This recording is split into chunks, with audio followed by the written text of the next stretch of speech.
አሰላሙ አለይኩም ወራህመቱላሂ ወበረካቱሁ። የተወደዳችሁ እንዴት ቆያችሁን? የሰኔ 11 2018 ሚንበር ኸበር ጀመረ። ሙሐመድ ንጉስ አብዱ ሚንበር ኸበርን እየመራው ከእናንተ ከተመልካቾች ጋር ቆያለሁ። እስከ ፍጻሜው አብራችሁ እንድትዘልቁ በአክብሮት እየጋበዝኩ ለዕለቱ ከያዝናቸው ጉዳዮች መካከል አበይቱን አስቀድማለሁ። የሀገራዊ ምክክር ማጠቃለያ ጉባኤ አመካካሪ ምሁራን የስራ መመሪያና የክህሎት ስልጠና መሰጠት ተጀመረ። በአዲስ አበባ ከተማና በክልሎች የ8ኛ ክፍል መልቀቂያ ከተማ አቀፍ ፈተና መሰጠት ተጀመረ። አሜሪካና ኢራን ጦርነቱን ለማቆም የስምምነት ማዕቀፍ መፈራረማቸውን ተከትሎ የነዳጅ ዋጋ ቀነሰ። የሚሉት የሚንበር ኸበር አበይት ጉዳዮች ናቸው። አብራችሁን እንድቆዩ በድጋሚ እየጋበዝን ወደ ቀዳሚው ኸበር አልፋለሁ። የሀገራዊ ምክክር ማጠቃለያ ጉባኤ አመካካሪ ምሁራን የስራ መመሪያና የክህሎት ስልጠና መሰጠት ተጀመረ። የኢትዮጵያ ሀገራዊ ምክክር ኮሚሽን በቀጣዩ ወር ለሚያካሂደው ሀገራዊ ምክክር ጉባኤ የመጨረሻ ምዕራፍ ዝግጅት መጀመሩን አስታውቋል። የኢትዮጵያ ሀገራዊ ምክክር ኮሚሽን ይህን ያስጀመረው ሀገራዊ የምክክር ጉባኤውን ከሐምሌ 8 2018 ጀምሮ እንደሚያካሂድ ካሳወቀ ከ7 ቀናት በኋላ ነው። በዛሬው ዕለት ይፋ በተደረገው መርሃ ግብር እንደተገለጸው ጉባኤውን ለሚመሩ አመካካሪ ምሁራን የሚሰጥ የስራ መመሪያና የክህሎት ስልጠና ለ7 ቀናት ይቆያል። የኮሚሽኑ ሰብሳቢ ፕሮፌሰር መስፍን አራያ የስልጠናው መክፈቻ አስመልክተው ለመገናኛ ብዙሃን እንደተናገሩት ይህ የምክክር ሂደት በኢትዮጵያ ታሪክ ለመጀመሪያ ጊዜ የሚደረግና ለሀገረ መንግስት ግንባታ እንዲሁም ለማህበራዊ ስምምነት መሰረት የሚጥል ነው።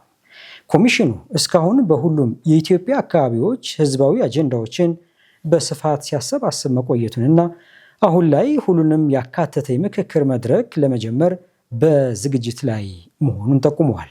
ታሪካዊ ሲሉ በጠሩት በዚህ ስልጠና ላይ ከተለያዩ የኢትዮጵያ ክፍሎች የተወከሉ ምሁራን የተሳተፉ ሲሆን ከስዊድንና ከኒዘርላንድስ በመጡ ዓለም አቀፍ ባለሙያዎች አማካኝነት የክህሎት ማሳደጊያ ስልጠና ይሰጣቸዋል።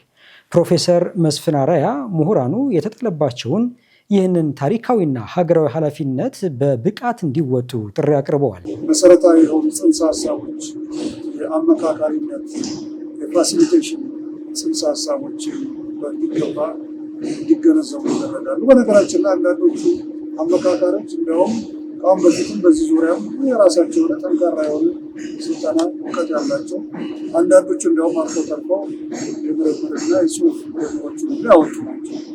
ስለዚህ ሆኖም ግን ሁላቸውም በአንድ ወለል ላይ መሆን ስላለባቸው በቀጣይነት ቀደም ብዬ እንዳልኩት ኒውትራል ወይም ገለልተኛ ሆነው በእውቀት በታጠቀ አካሄድ እነኚህ ከ3-4 ሳምንት በኋላ የሚመጡትን 4,000 የሆኑ ኢትዮጵያውያን ከመላው ኢትዮጵያ ከውጭ ሀገር የሚኖሩ ኢትዮጵያውያን ጨምሮ ለዚህ ለዳያሎግ ለምክክር የሚመጡትን ኢትዮጵያውያን እነኚህ 4,000 የሚሆኑ ኢትዮጵያውያን 500 ቦታ ላይ ተከፋፍለው 8 ቦታ ላይ በፕሌነሪ መልክ ወይም በትልቅ ጉባኤ መልክ 8 ቦታ ላይ ተደራጅተው ለምክክር የሚዘጋጁትን የእነሱን የምክክር ሂደት ማመቻቸት እና ማሳለጥ ነው ስራቸው።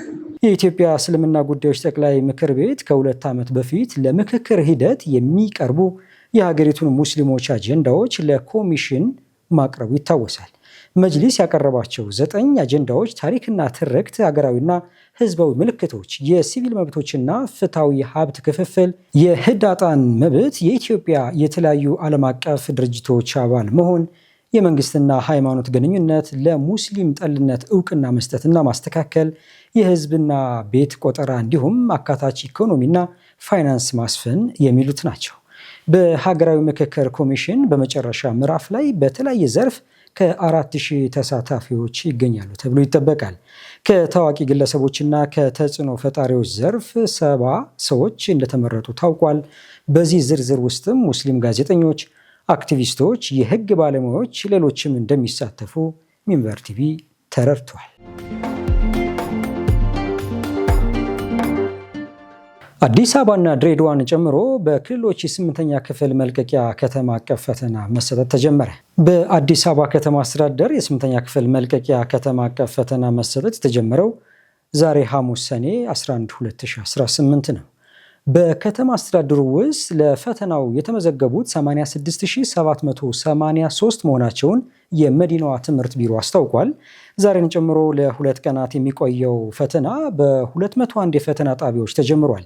የአዲስ አበባ ከተማ አስተዳደር ትምህርት ቢሮ ኃላፊ ዶክተር ዘላለም ሙላቱ ፈተናው ሰላማዊ ሆኖ ያለምንም እንከን እንዲጠናቀቅ ቀደም ብሎ ኮማንድ ፖስት ከማደራጀት ጀምሮ ልምድ ያላቸውን የፈተና አስፈጻሚዎች በመመልመል በየፈተና ጣቢያው ተመድቧል ማለታቸውን የትምህርት ቢሮ መረጃ ያመላክታል። በተመሳሳይ በድሬዳዋ አስተዳደር የዘንድሮ የ8ኛ ክፍል ፈተና በዛሬው ዕለት መሰጠት ተጀምሯል። በ63 ያስተዳደሩ የፈተና ጣቢያዎች 7390 የሚሆኑ ተማሪዎች ፈተናውን እየወሰዱ ይገኛሉ ተብሏል። ከክልሎች በኦሮሚያ ክልል ፈተናው መሰጠት ተጀምሯል። ፈተናው በክልሉ ዛሬ ጠዋት ጀምሮ እየተሰጠ ሲሆን ከ430 ሺህ በላይ ተማሪዎች ፈተናውን እየወሰዱ መሆኑን የክልሉ ትምህርት ቢሮ አስታውቋል። በጋምቤላም እንዲሁ የ8ኛ ክፍል ክልል አቀፍ ፈተና በ217 የፈተና ጣቢያዎች ዛሬ መሰጠት ተጀምሯል። በሐረሪ ክልልም በአጠቃላይ በገጠርና በከተማ 30 የፈተና ጣቢያዎች የተዘጋጁ ሲሆን 4614 ተማሪዎች ፈተናውን እየወሰዱ እንደሚገኙ ተነግሯል። በሲዳማ በዛሬው ዕለት 49000 ተማሪዎች ፈተናውን በ232 ልዩ የፈተና ማዕከላት እየወሰዱ እንደሚገኙ ተገልጿል። በቤንሻንጉል ደግሞ ለፈተናው የተመዘገቡት በ313 ትምህርት ቤቶች ውስጥ የሚማሩ ከ21000 በላይ የ8ኛ ክፍል ተማሪዎች ናቸው። በሶማሌ ክልል ዛሬ በተጀመረው ክልል አቀፍ የ8ኛ ክፍል ፈተናን 29631 ተማሪዎች እንደሚወስዱ የክልሉ ትምህርት ቢሮ መረጃ ያመለክታል።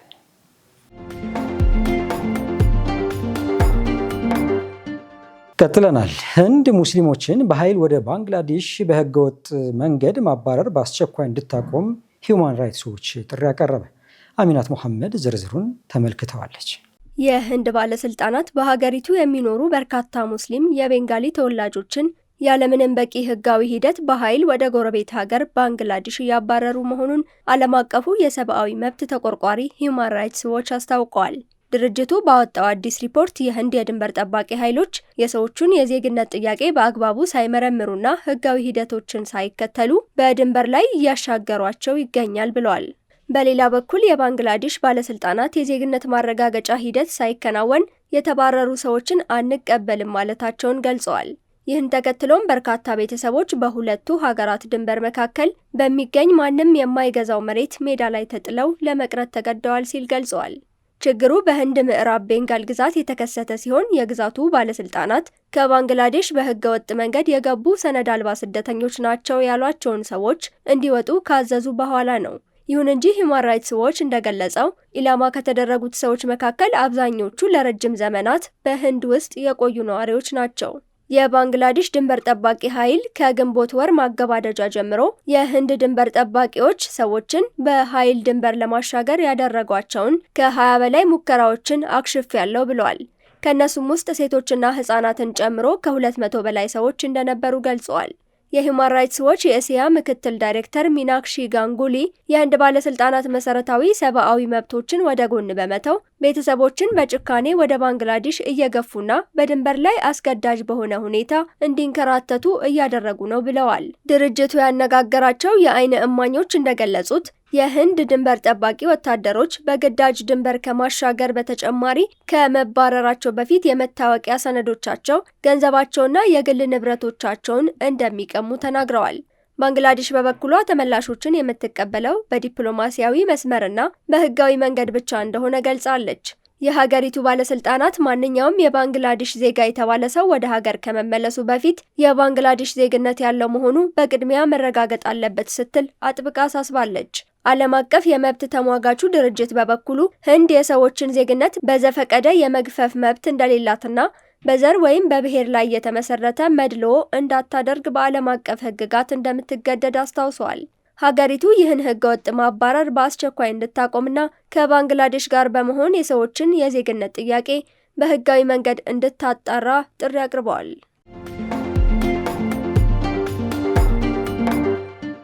በአረብና በሙስሊም ሀገራት በሚሊዮን የሚቆጠሩ ሰዎች ለከፋ የራብ ቀውስ ተጋልጠዋል ተባለ። ተጨማሪው ዘገባ እንደሚከተለው ይቀርባል። በአረብና በሙስሊም ሀገራት በሚሊዮን የሚቆጠሩ ሰዎች ለከፋ የረሃብ ቀውስ ተጋልጠዋል ተባለ።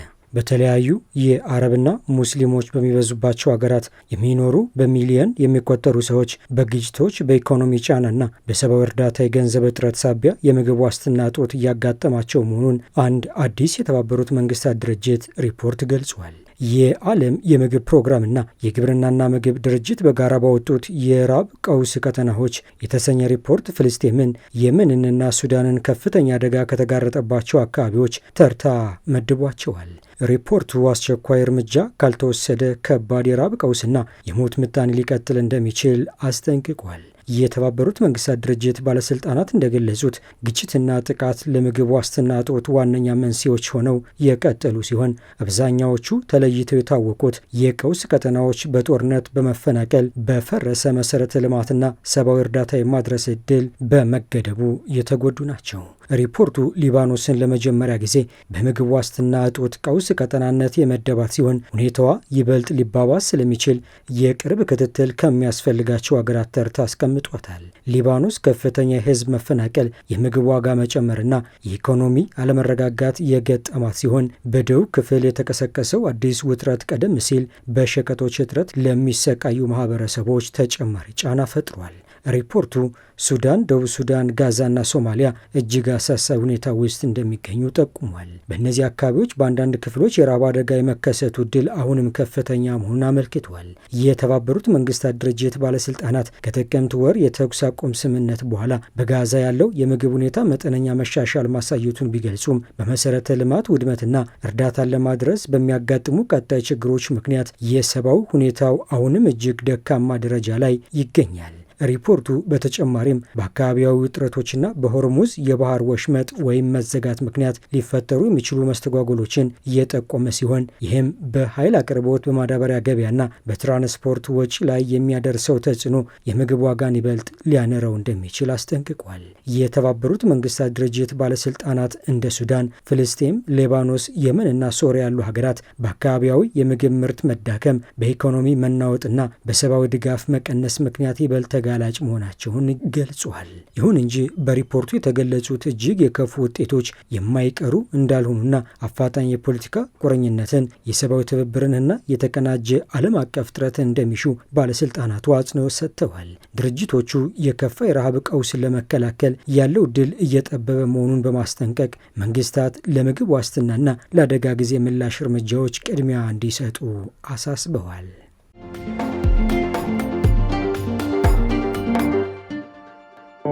ውድ የሆነውን ህይወት ከጅማሬ አንስቶ እየተከታተልን ወደ ነገ መዳረሻዋ በሰላም እንድትደርስ እየተንከባከብናት ማደሪያዋ የሆነውን አካሉን በጥራት እየመረመርን ለጤናው ስንተጋ 23 ዓመታት ተቆጠሩ። ኢትዮ ጠቢብ ሆስፒታል በአማኑ ቀንም ሆነ ጊዜ ከመዳፎ ሊያመልጥ በሚሮጥበት ፈታኝ ወቅት ከመጡ እርሶን ወክለን ከጊዜ ጋር እንሽቀዳደማለን። የልጅ ምኞቱ ህልም ሆኖ የሚቀር ሲመስል ወላጆች ልናደርጉ ከልብ እንሰራለን። መንፈስና ስጋው ሲዝሉ በጠቢብ እጆች እርዳታ በርትተው የህይወትን ግሩምነት እንደ አዲስ ያያሉ። የትኛውም የጤና እክል ወደኛ ቢያመጣው ከፈገግታው ጋር እንጂ ከህመሙ ጋር እንዳይመለሱ በሙያችንና በሰብአዊ ፍቅራችን ልናክሞ ቃል አለብን። አምነውን የህይወቱን ነገር ሰጥተውናልና ዋና ጉዳያችን የእርሶ ጤና ነው። ኢትዮ ጠቢብ ሆስፒታል ሁሌም ለጤናውን ተጋለን።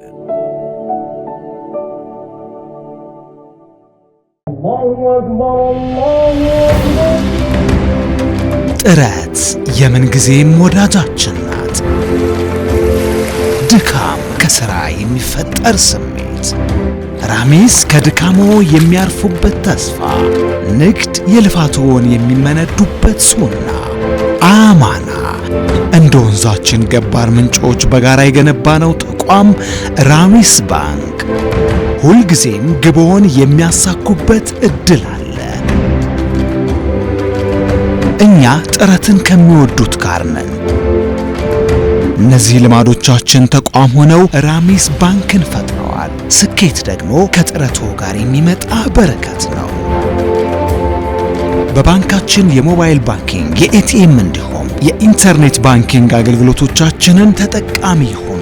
ራሚስ ባንክ ሙሉ በሙሉ ከወለድ ነፃ ባንክ።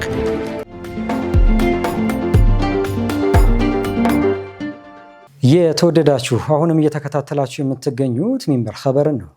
አብራችሁን ስላላችሁ ደስ ይለናል። ለሚንበር ኸበር ጥቆማ ወይም አስተያየት ካላችሁ በአጭር የስልክ ቁጥር 9282 ብትልኩልን አጣርተን መልሰን ለእናንተው እናቀርባለን። የሚቀናችሁ ማህበራዊ ሚዲያ ከሆነ በሁሉም አማራጮች @ሚንበር ቲቪ ብላችሁ ብትፈልጉን ታገኙናላችሁ። ድረገጻችንን www.minbertv.comን ብትጎበኙ ደግሞ አዳዲስ መረጃ ታገኛላችሁ። አሁን ደግሞ የዕለቱን አብይ ጉዳይ እናስታውሳችሁና እንመለስ። የሀገራዊ ምክክር ማጠቃለያ ጉባኤ አመካካሪ ምሁራን የስራ መመሪያና የክህሎት ስልጠና መሰጠት ተጀመረ። ከቆይታ በኋላ አሜሪካና ኢራን ጦርነቱን ለማቆም የስምምነት ማዕቀፍ መፈራረማቸውን ተከትሎ የነዳጅ ዋጋ ቀንሷል። እንመለስበታለን፣ ይጠብቁ። ዓለም በየዓመቱ በግምት 324 ትሪሊዮን ሊትር ንጹህ ውሃ እያጣች መሆኑን አዲስ ሪፖርት አመለከተ። ከድር ከማል ተጨማሪ አለው። ዓለም በየዓመቱ በግምት 324 ትሪሊዮን ሊትር ወይም 85.6 ትሪሊዮን ጋሎን ንጹህ ውሃ እያጣች መሆኑን የዓለም ባንክ የ2025 ሪፖርት አመልክተዋል።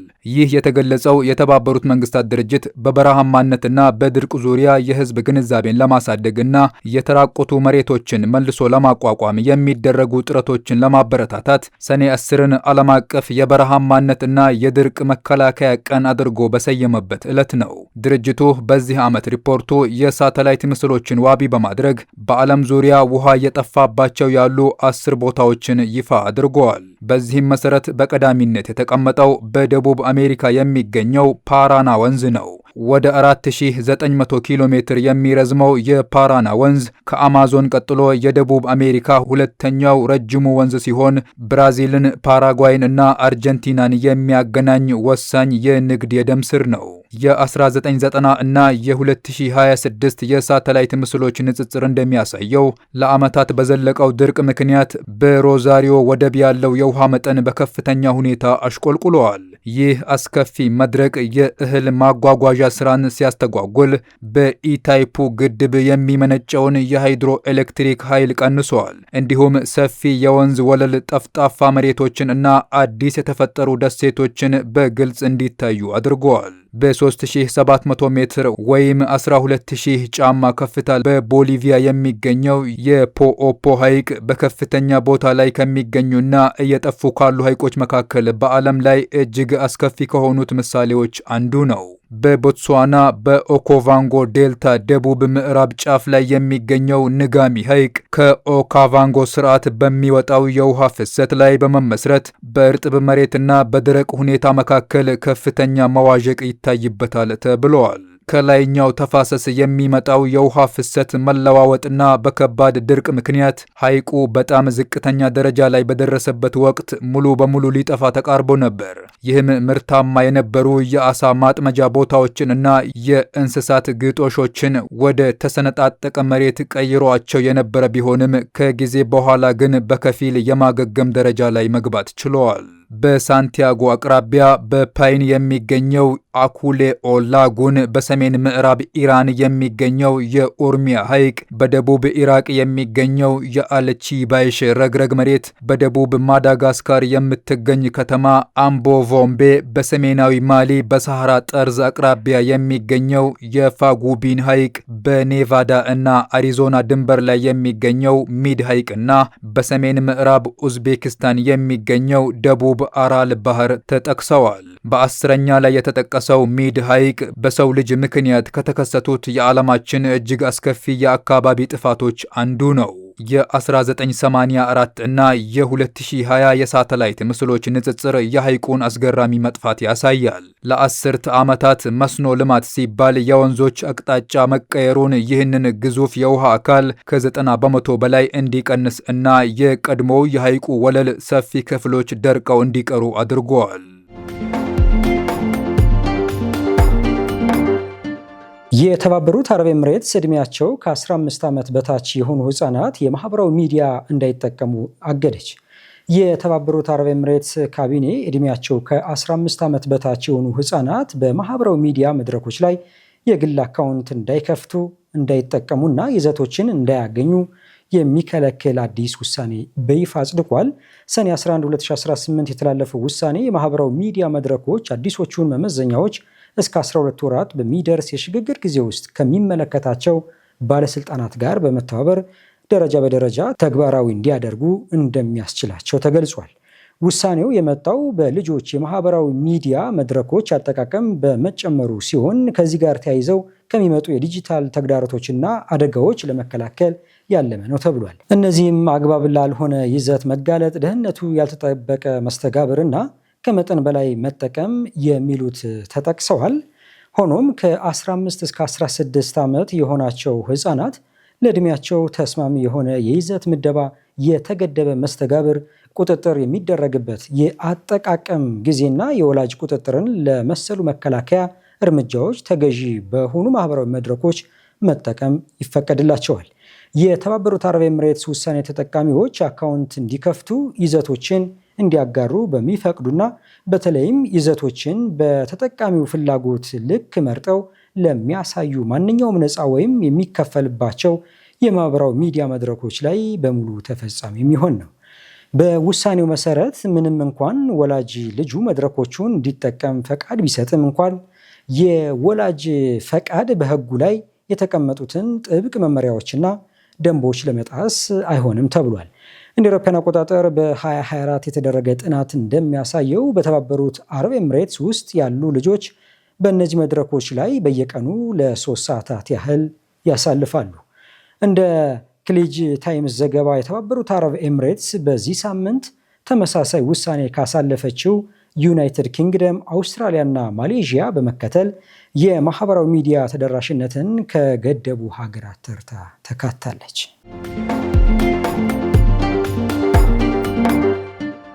እስራኤል በሊባኖስ የወሰደችው የጅምላ ማፈናቀል እርምጃ በጦር ወንጀለኝነት ሊያስጠይቅ እንደሚችል የሰብአዊ መብት ተሟጋች ድርጅቱ አስጠነቀቀ።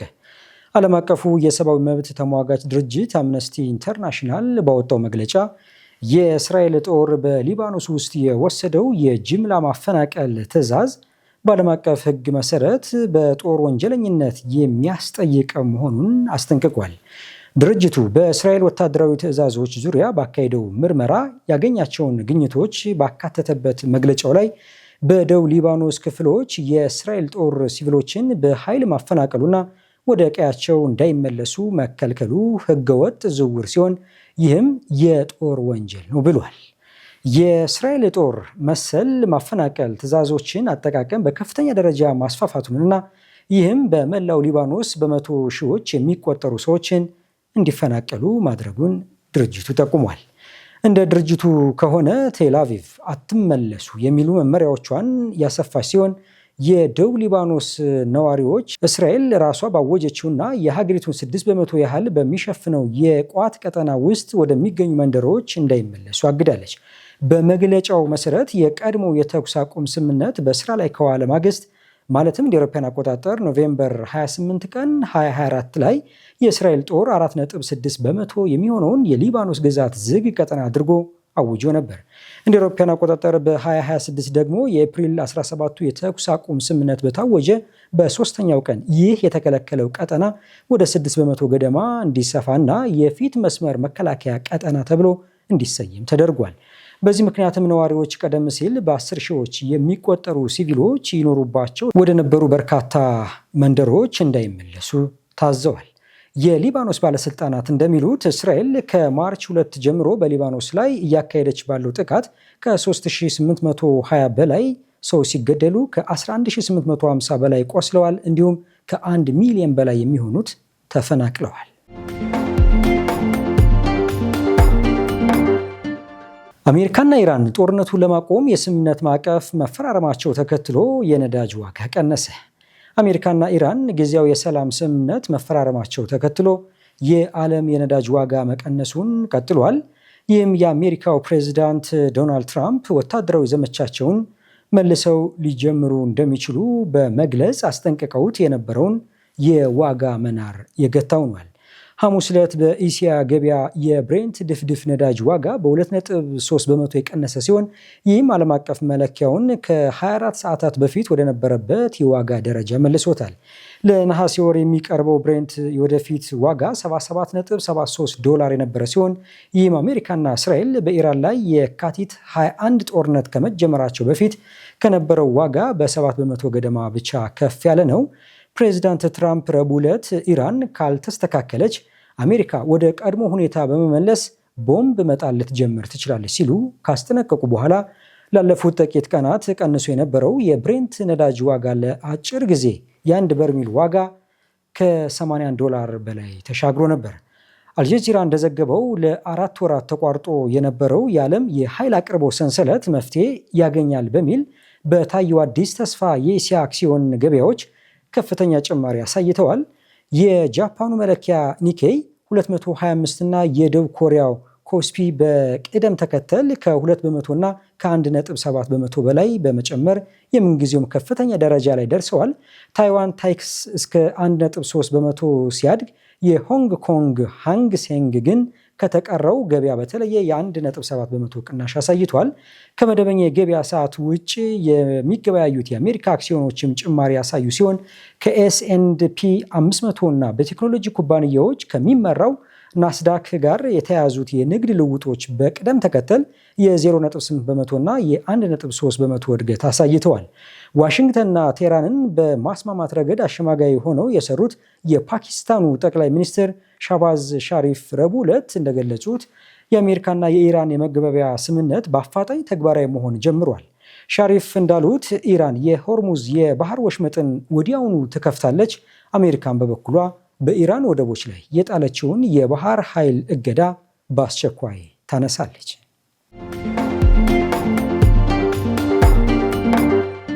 ውድ ተመልካቾች ለዛሬ ያዘጋጀነው የሚንበር ኸበር በዚህ ተጠናቀቀ። መሐመድ ንጉስ አብዱ አብሬያችሁ ቆየው።